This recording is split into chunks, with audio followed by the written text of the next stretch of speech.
Yun mga kanegro, ito nga may text sa atin si Joyride, deactivated daw account natin. Ito pa naman yung 1 month natin kay Joyride mga kanegro, magse-celebrate sana ako kaso parang hindi. Kaya ito, nagpunta ako ngayon sa Joyride office mga kanegro para malaman kung ano ba yung nangyari at na-deactivate yung account ko. Kasi dito daw malalaman kung ano yung kaso natin mga kanegro. Wala rin ako alam kung ano naging kaso natin mga kanegro. Kaya ito, nagpunta na ako dito sa may Joyride office sa Antipolo para maayos natin yung dapat maayos.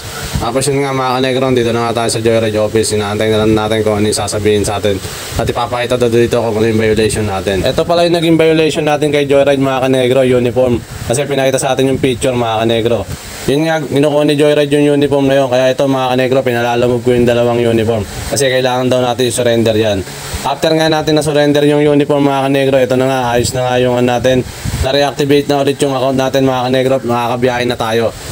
Yun nga pala mga kanegro, lahat ng video na in-upload natin na naka-uniform tayo na black, lahat yung pinadelete sa atin mga kanegro kasi kailangan daw talaga i-delete yun. Kaya wala tayong nagawa kundi i-delete lahat. Puro halos pa naman lahat ng video natin naka-uniform item tayo dahil paborito natin yun. Wala eh. Kailangan natin sumunod sa patakaran ni Joyride, diba? Para wala na tayong maging problema mga kanegro. Yun lang mga kanegro, na-share ko lang sa inyo. Ride safe po lagi sa atin. Palike and follow and share naman ang ating video.